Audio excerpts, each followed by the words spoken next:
여러분 안녕하세요. 좋은 주식TV입니다.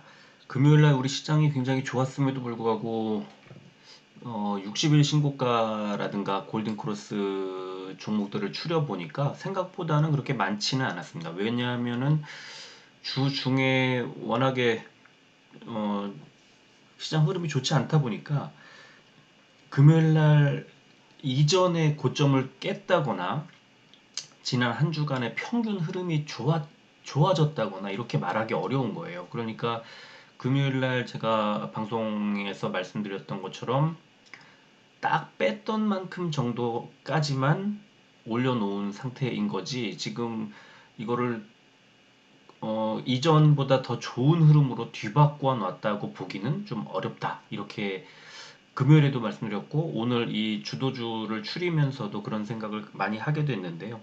그렇지만 그럼에도 불구하고 계속 최근에 이제 좋은 종목들은 잘 가고 있더라.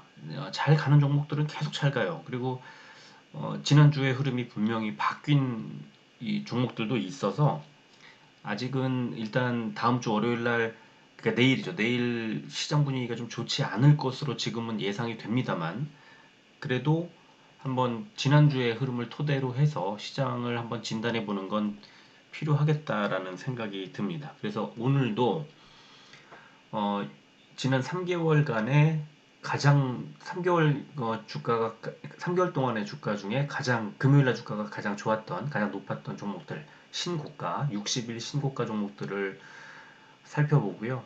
그리고 지난주의 평균, 이동 평균이 지난 한 달 동안의 평균보다 좋아진, 그러니까 지난주에 흐름이 개선된 좋아진 그런 종목들, 그리고 골든 크로스 5일선이 21선을 뚫기 바로 직전, 지난주 흐름은 좋았지만 지난주 흐름이 20일 평균가보다는 약간, 평균선보다는 약간 낮은, 그래서 곧 뚫기 직전에 있는 그런 종목들을 추려봤습니다. 종목들이 그렇게 많진 않은데 그래도 종목이 그 없는 것도 아니고, 그래서 일단은 이걸 보시면 그냥 고개 끄덕끄덕 하면서 살펴보시면 될 것 같아요. 자, 먼저 60일 신고가를 쓴 종목들을 살펴보겠습니다. SHD, 코롱, 박림, 금호석유, 대성홀딩스, 인지컨트롤스, 기업은행, 삼성엔지니어링, KTNG, 그린케미칼, 선광, 이런 종목들이 있었는데요. 금호석유는 지지난주 정도부터 외국인들 매수가 들어오더니 수급이 개선된 이후에 급격히 주가가 상승하면서 신고가까지, 60일 신고가까지 썼고요. 뭐 일단 오늘은 제가 선광이라는 종목을 하나, 말씀은 여러 번 드렸었는데 선광이라는 종목을 좀 보여드리려고 합니다. 일단 이게 일봉이 아니고요, 주봉입니다. 주봉. 그래서 2020년 3월 달, 그러니까 코로나19 사태가 가장 정점에 있을 때 그 3월 달에 최저점을 찍고, 그때는 만 원도 안 했던 그 주가가 지금까지 뭐 쉼 없이 계속 밀어 올리고 있는 그런 상황입니다. 그래서 와, 뭐 이런, 제가 이제 그 지난번에 지난주였죠. 업종별로 이 잘 가고 있는 업종, 유의하게 운송업종 좋다고 말씀드렸었는데, 올해 가장 잘 갔던 업종이 운송업종이었는데 이 중에 그 선광이라는 종목이 이렇게 밀어 올렸기 때문입니다. 그래서 올해만도 지금 보면은 5만 원대 중반에서 이제 10만 원을 훌쩍 넘어서 100% 이상의 수익. 그 다음에 2020년 코로나 사태 때에 비하면은 10배 넘는 그런 수익을, 이른바 진짜 텐베거의 그 상황을 보여준 그런 종목이고요. 선광, 종목이 잘 간다고는 들었는데 뭐 하는 종목이야? 라고 잘 익숙하지 않은 종목이잖아요. 한번 보여드리겠습니다. 어, 수출, 그러니까 수출입 화물의 하역, 보관, 운송 서비스를 하는 종합 물류 기업이 이 선광인데, 그래서 이제 운송업종으로 분류가 되고요.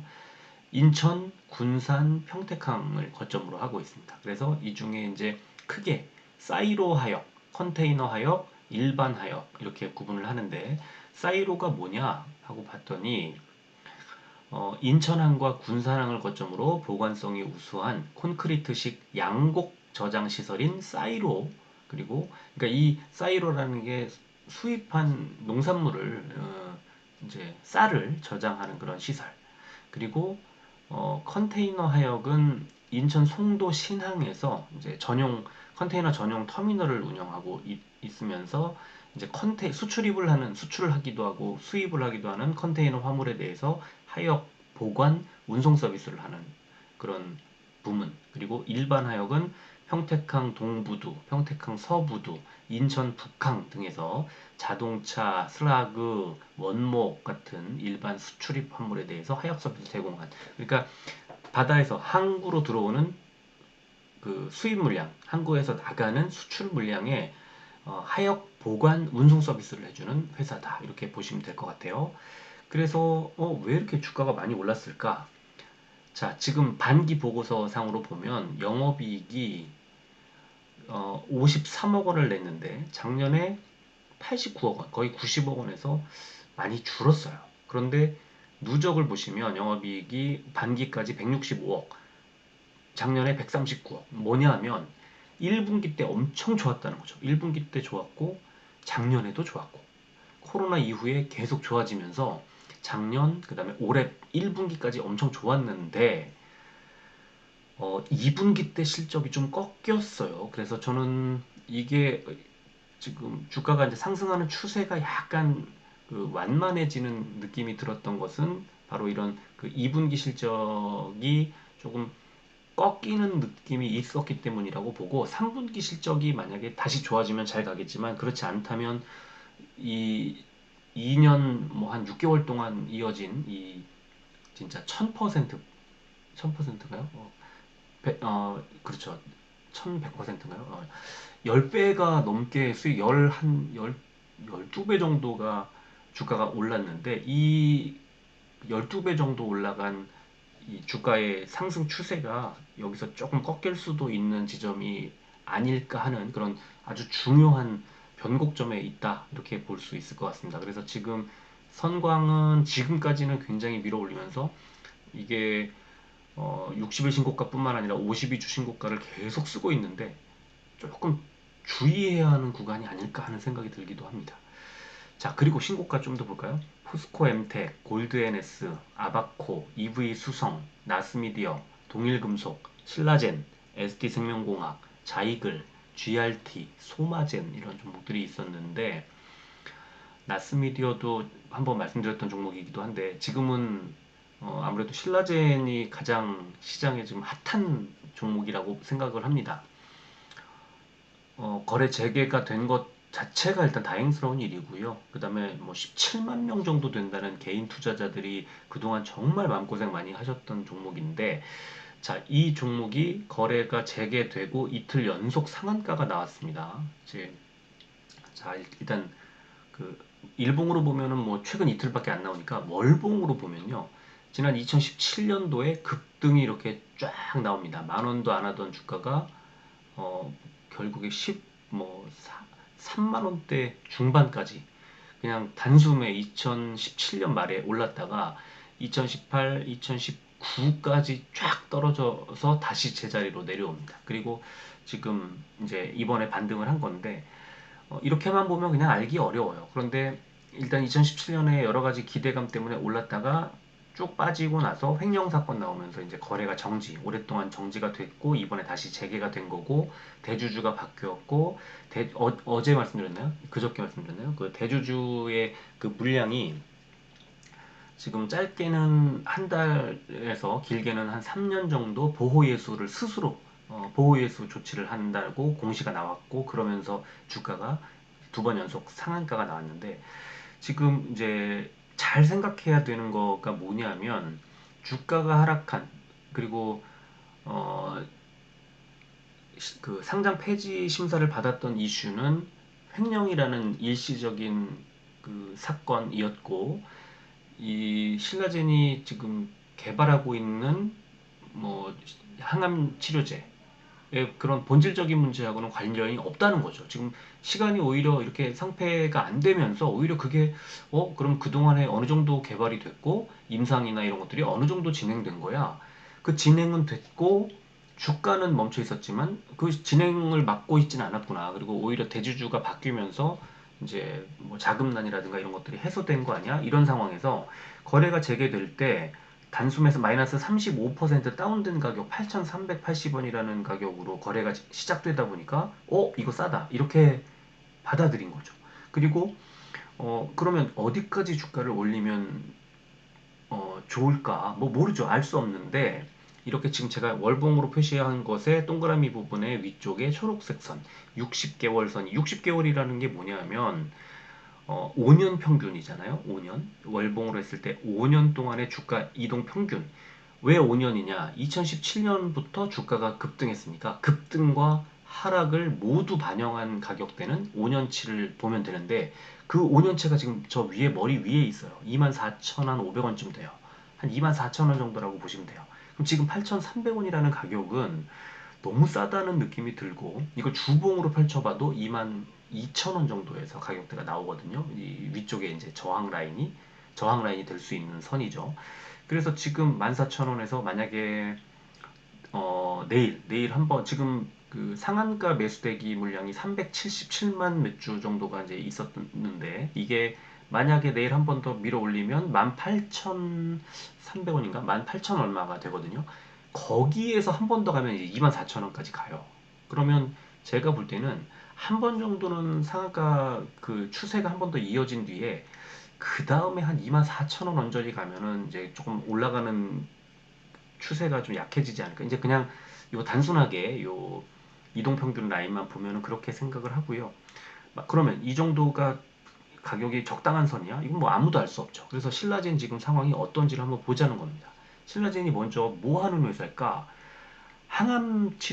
면역 항암 치료제를 만드는 회사입니다. 팩사백이라고 하는 진짜 시장에 엄청난 관심을 받았던 그 이제 팩사백이라는 항암 치료제를 만들고 있었는데 얘가 이제 암세포만 타겟으로 암세포를 녹여버려요. 그래서 이제 용해시켜버려요. 그래서 암세포를 직접 암세포만 공격하는 그런 치료제를 지금 개발하고 있고 그리고 뭐 면역 반응 촉진을 위한 면역 치료, 그다음에 암세포 혈관의 폐쇄를 통한 종양의 사멸 이런 세 가지 그러니까 세 가지 작용을 하는 항암 바이러스 면역 치료제 이거를 팩사백을 개발을 하고 있습니다. 그래서 이것 때문에 2017년도에 13만 5천 원대까지 주가가 치솟았던 거고요.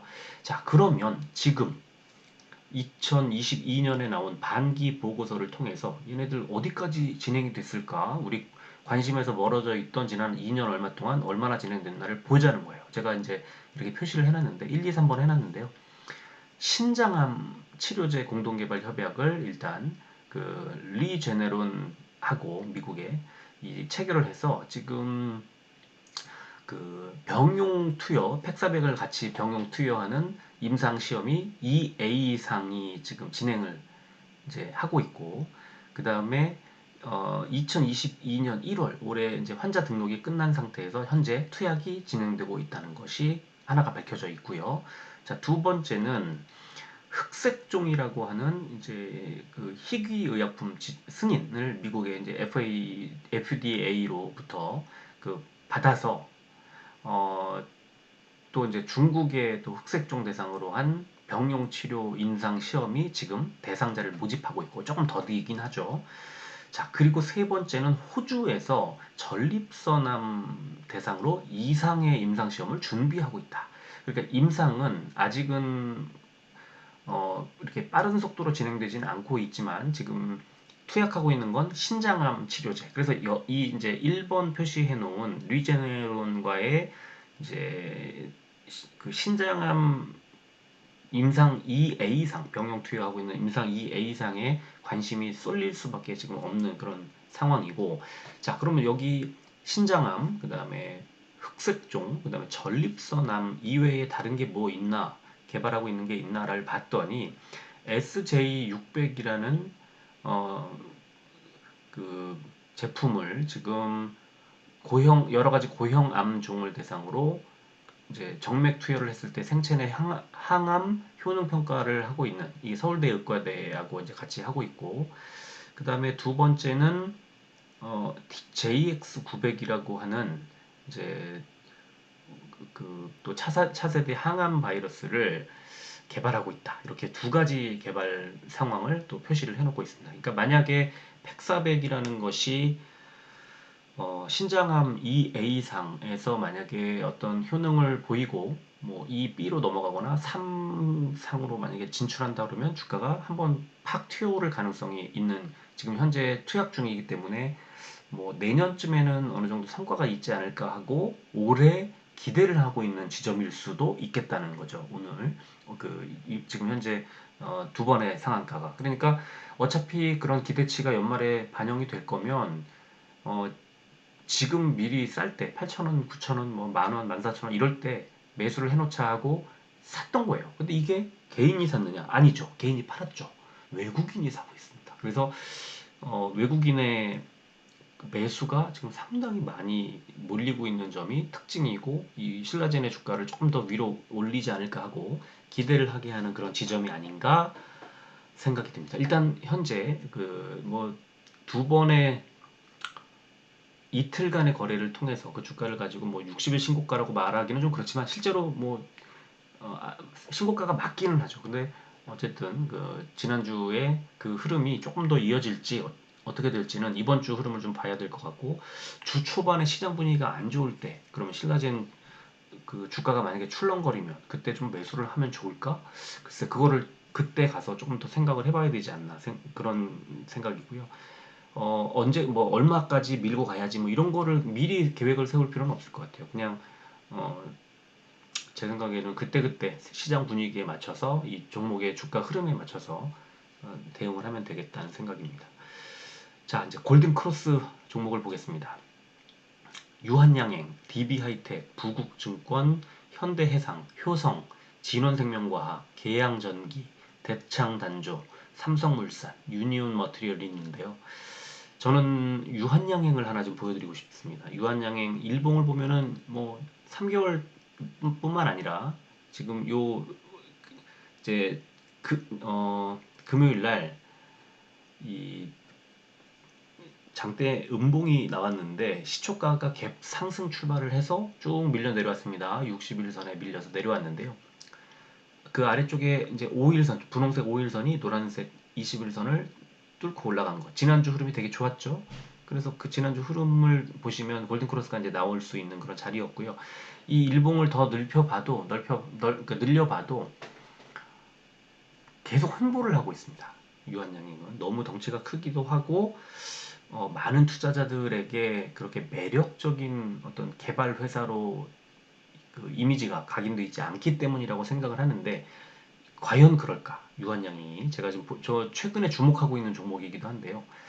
그 주요 제품이 뭐가 있나 보니까 렉라자, 안티프라민, 비콤C, 듀오웰, 코프 시럽 등이 있는데, 이거를 이제 뭐 자세히 보면은 아주 그 꾸준한 매출이 나올 수밖에 없는 아주 탄탄한 라인업이고요.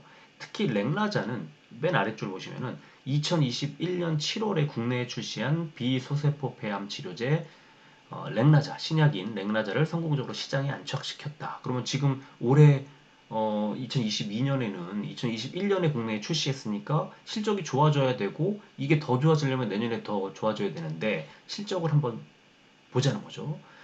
그래서 내년도 컨센서스, 연간 컨센서스를 봤더니 작년에 매출액도 2020년 대비해서 떨어졌고 영업이익은 거의 반토막이 났었는데, 올해 예상치기는 하지만 올해 연말에 매출액이 1조 8천억 원대로 한 10% 정도 올라갈 걸로 예상되고, 영업이익은 18% 정도 577억 원이 나올 걸로 예상이 되죠.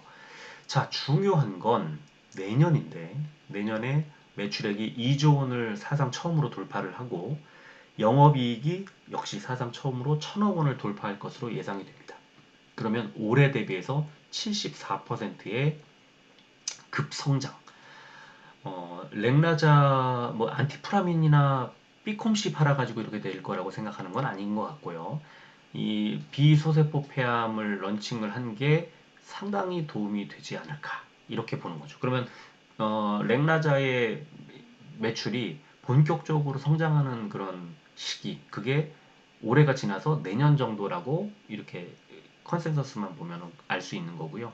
그래서 아직은 유한양행이 주가가 횡보하고 있기 때문에 여기서 일정 수준 이상 주가가 좀 올라갈 수 있지 않을까.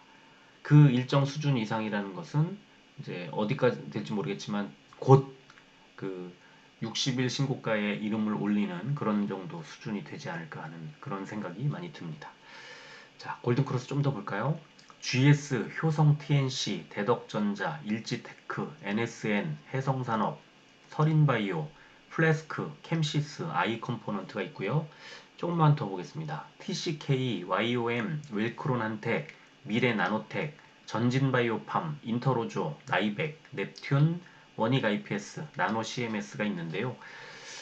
일단 뭐 TCK 같은 종목을 좀 반도체 종목을 좀 보여드리고 싶었는데 나노 CMS를 하나 보여드리려고 합니다. 나노 CMS가 최근에 지난주부터 굉장히 주목을 많이 받고 있었습니다. 그래서 지난주 흐름이 상당히 좋아졌는데 주가를 보면 이렇게 올해 들어서 급락을 했는데 딱 지난주에 저점 잡고 반등, 그죠? 그래서 지금 끝에 한 일주일에서 한 2주일 정도 사이가 양봉이 많이 장대 양봉들이 막 보이는 것을 확인할 수 있고요. 자, 나노 CMS 뭐 하는 회사야? 나노 기반의 화학 구조 설계를 통한 파장 선택성 소재 개발 기술, 되게 어려운데 집회, 여권, 운전 면허증, 주민등록증 등의 보안 인쇄에 적용하는 보안 잉크용 타간트라는 것을 개발을 하고 있다. 굉장히 어렵죠. 근데 과연 이 지금 2020년이나 이렇게 시장에 화폐가 많이 뿌려지는 그런 타이밍에는 나노 CMS가 올라갈 수 있었을 순 있겠지만 지금 과연 이 시점에 얘가 이런 보안 잉크 때문에 올라갔을까? 그게 아닐 겁니다. 뭐에 주목을 받았냐면 히토류 관련해서 최근에 국제 이슈 때문에 나노 CMS가 국내외에 히토류 관련된 그 지적 재산을 좀 가지고 있습니다. 그래서 지금 히토류 관련된 그 시장의 이 흐름 때문에 나노 CMS가 관심을 받았던 거고, 이거는 전쟁이 이어지는 상황, 또 여러 가지 이제 희소 물질들이 가격이 치솟고 이러는 상황에서는 나노 CMS가 좀 관심을 받을 수도 있겠다, 이렇게 생각을 하는 거죠. 그래서 지난번에 한번 주중에 한번 잠깐 언급해드린 적이 있었는데 나노 CMS가 히토류 관련된 특허가 상당히 많이 있어서 그래서 주목을 받았던 겁니다. 자, 그리고 케일럼, 바이젠셀, 프로2000, CNC 인터내셔널 이런 종목들이 있고요. 이 프로2000도 지금 그 반도체 이제 후공정하는 회사인데 이런 종목들이 지금 계속 눈에 보이는 건 반도체 업종이 조금 우리가 이제 우려를 좀 할 만한 구간이 거의 다 지난 게 아니냐는 생각이 드는데 좀 이따가 이제 한 종목을 반도체 종목을 하나 보여드릴게요. 이 골든크로스 임박 종목들을 보겠습니다. 골든크로스가 이미 나온 종목들도 어, 좀 급등을 이미 해버린 종목들이 많이 있어서 그 전에 이걸 찾아낼 수 있으면 좋겠다 하면서 제가 이제 골든크로스 임박한 종목들을 보여드리고 있는데 LG가 있었고요. LS, 대구백화점, MH 에탄올, 남해화학, TKG 휴캠스, 아이마켓 코리아, JB금융지주, 우리금융지주가 있었습니다. 이 중에 아이마켓 코리아, 지금 아이마켓 코리아는 그 그레디언트라고 하는 이제 모회사를 가지고 있는 이제 회사고, 지금 제가 이 아이마켓 코리아를 보여드리는 이유는 이 차트 보시면 바로 아실 거예요. 지금 딱 보자마자 7월부터 아래쪽에 481선에 닿은 뒤로는 더 빠지지 않아요. 그죠? 그래서 7월 달에 481선을 살짝 하향 이탈했다가 올라갔다가 다시 9월 달에 하향 이탈했다가 급등. 이번에 10월 초에 다시 481선에 닿았다가 반등. 그러면서 241선이 쭉 꺾이고 있잖아요. 그래서 이동평균선이 좁은 이 좁은 구간에서 모였어요. 자, 그렇다면 지금 481선 언저리까지 주가가 지금 다시 내려왔는데 10,000원대 정도인데, 그러면 이거는 매수할 만한 공간이 나오지 않을까. 여기서 만약에 481선을 조금 하향 이탈하면 안 빠져요. 계속. 그래서 481선이 바닥, 241선이 그러니까 단기적으로는 위쪽에 저항 라인을 형성을 했다면 이제 481선 부근에 왔기 때문에 여기서 반등이 나올 수도 있는 자리가 아닐까 해서 아이마켓 코리아를 말씀드렸고, 이 모회사가 되고 있는 그레디언트도 외국인들이 계속 사모으고 있는 그런 종목으로 제가 계속 관심 종목에 넣어놓고 보고 있었는데 그런 상황입니다. 자, 그리고 이제 골든크로스 임박한 종목 좀 더 보면 동원개발, 이건홀딩스, 이노와이어리스, 테라사이언스, K&W, 두산테스나, 아바텍, 코미코, 바이오로그 디바이스, 오로스 테크놀로지가 있는데요. 두산테스나 반도체 종목을 좀 보여드리고 싶어요. 왜냐하면 이 반도체 종목들을 이렇게 클릭을 해서 눌러보잖아요. 그러면 이 두산테스나가 보여주고 있는 흐름하고 상당히 유사합니다. 올해 이제 작년 말 지나면서 올해에 대한 기대치가 좀 반영이 되다가 이게 올해도 좀 지나가는 건가 하다가 좀 올라갔다가 내려왔다가 하면서 들쑥날쑥 하던 게 하반기 지나면서 이제 급락을 쫙 하거든요. 그런데 최근에 한 1, 2주 사이에 반도체 종목들이 이렇게 바닥을 딱 찍고 반등이 나오기 시작을 하는 종목들이 많이 있습니다. 그래서 이 두산 테스나도 그렇고 이제 여러 반도체 종목들이 최근에 지금 심텍 이런 종목들이 먼저 치고 올라갔고, 그래서 이번에 다시 시장이 좀 출렁일 수는 있겠습니다만 이제 거의 바닥까지 내려온 게 아니냐 이런 생각이 드는 지점. 딱 지난주 흐름에서 이 골든크로스가 나오기 바로 직전까지 딱 올려놓은 그런 상태가 지난주 한 주 정도가 좀 시장에서 반도체 업종 전체적으로 좀 주목받았던 그런 한 주간이었나 이렇게 생각을 하고요. 반도체는 제가 반도체와 자동차가 거의 맞물려 갈 거라고 말씀을 드렸는데 지금 삼성전자, SK하이닉스 수급이 좀 바뀌면서 흐름이 괜찮아지고 있거든요. 그래서 지금 중소형 반도체들도 저점 부근에서 매수를 할 만한 구간으로 관심을 좀 가지시면 좋겠다는 생각이 듭니다. 자, 오늘도 좀 그 60의 신고가와 골든크로스 그리고 골든크로스가 임박한 종목들을 토대로 지난주와 최근의 시장 분위기를 주도했던 종목들을 살펴드렸는데 다음 주에 뭐 제가 생각했던 것처럼 미국 시장이 워낙 빠져가지고 좀 주가가 눌릴 수는 있겠지만 또 너무 많이 빠지지 않고 어느 정도 반등이 나왔으면 좋겠습니다. 자, 오늘은 여기까지 하겠습니다. 끝까지 들어주셔서 고맙습니다.